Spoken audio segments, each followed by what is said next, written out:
Good morning and welcome to Dr. Winfrey's Book of the Month. This month, our character trait is honesty.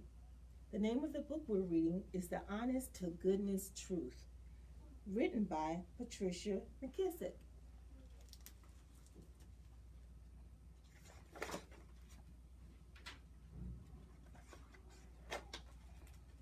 Libby hurried out the door and down the porch steps. "Did you feed and water old Boss?" Mama called out from her sewing room window. Libby stopped at the gate. "Yes, Mama," she answered. She was surprised at how easy the lie slid out of her mouth like it was greased with warm butter. Mama stopped sewing Virginia Washington's wedding dress and came outside. Libby dropped her head and wouldn't look into her mother's eyes. "Are you sure?" Mama asked, real stern-like. "Speak the truth and shame the devil." Libby opened her mouth, but Mama placed a finger in the air as a signal for her to stop. "Libby Louise Sullivan, I'll ask you once more and again. Did you feed and water old Boss?" Libby's stomach felt like she'd swallowed a handful of chicken feathers. Her eyes commenced to fill with water and her bottom lip quivered. Then, taking a deep breath and gulping hard, she owned up to her lie. "I was going to do it as soon as I got back from jumping rope with Ruthie Mae."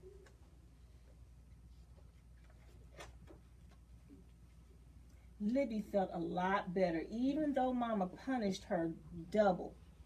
For not tending to old Boss, Libby couldn't go play with Ruthie Mae.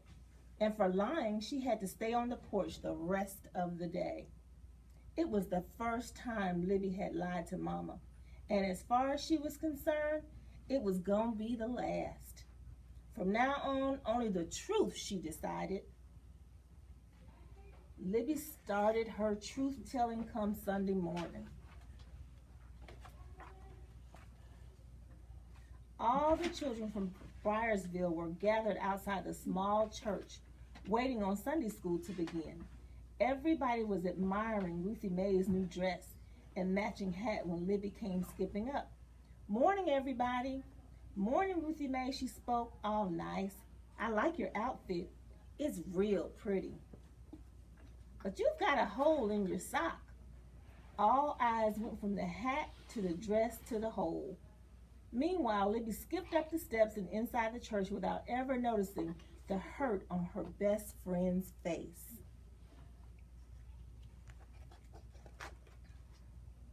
Service ended, and same as always, Libby asked Ruthie Mae to walk home. "No, no, and no again," Ruthie Mae glared at her. Libby was purely surprised. "What'd I do?" "You told the world I had a hole in my sock." "It was the truth," Libby pronounced, feeling satisfied. "It was plain mean," replied Ruthie Mae, and she hurried away. Libby looked at the idea from the outside in and then from the inside out as she walked home alone. By the time she trudged up her steps, she was still confused. The next morning, Libby joined a group of friends on the way to school. "Did you do your geography homework?" Willie asked Libby. "It was easy," she answered. "Not for me," Willie shook his head.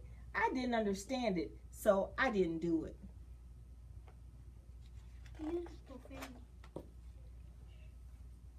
First thing in class, Libby started waving her hand. "Me, Miss Jackson, me, Miss Jackson." When the teacher called on her, Libby announced, "Willie don't got his geography homework." "Doesn't have his homework," corrected Miss Jackson. "No, ma'am, he don't." Libby was pleased with herself. Willie gave her an ugly look. "Why'd you tell on me?" he whispered as he headed to Miss Jackson's desk to explain. With certainty, she whispered back, "All I did was tell it like it is, so there." And she folded her hands neatly in her lap.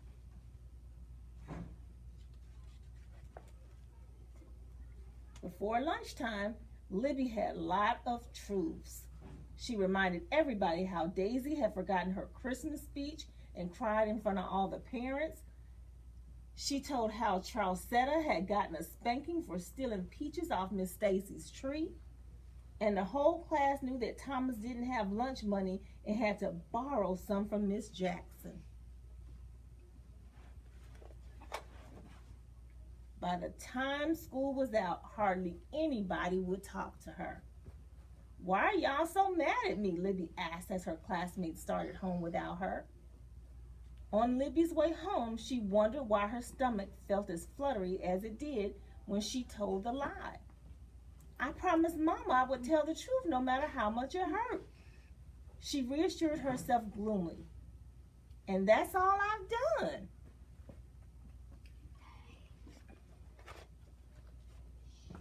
Before Libby knew it, she was in front of Miss Trussellberry's vine-covered cottage. The woman was in her rocking chair, gliding back and forth and fanning herself with a hand-folded fan. "How do, Libby Louise?" she called in her sing-song voice. "What's the sad look on you wearing on such a pretty face today?" Libby jumped right in with what was bothering her. "Can the truth be wrong?" "Oh no," Miss Trussellberry said, fanning faster.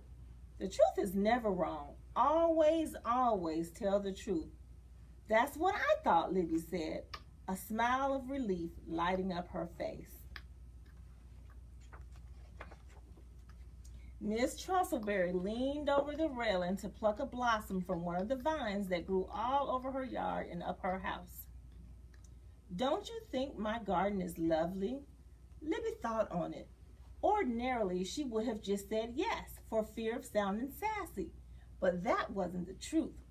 So polite as you please, she answered. "Miss Trussellberry, truly and honestly, your yard looks like a jungle." "Well, I declare," Miss Trussellberry gasped. "Don't be mad," Libby pleaded. But it was too late. Miss Trussellberry rushed inside her house and slammed the door.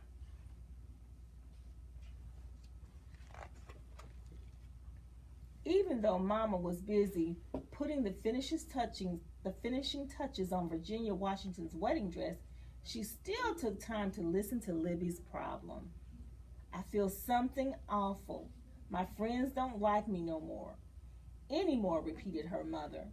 "No, they don't, and just 'cause I told the truth," the girl sighed deeply.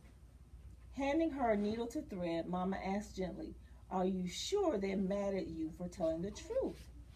"I think so," said Libby. "Willie was mad as a hornet when I told Miss Jackson he didn't have his homework, and Miss Trussellberry got plenty upset when I said her garden looked like the jungle." Mama smiled. "Oh, I see." Then, putting down her work, she took Libby's hand, saying, "Sometimes the truth is told at the wrong time or in the wrong way or for the wrong reasons, and that can be hurtful. But the honest-to-goodness truth is never wrong." Then Mama went back to stitching and pulling and stitching and pulling. Libby walked to the barn to feed and water old Boss, all the time trying to get an understanding of her mother's words.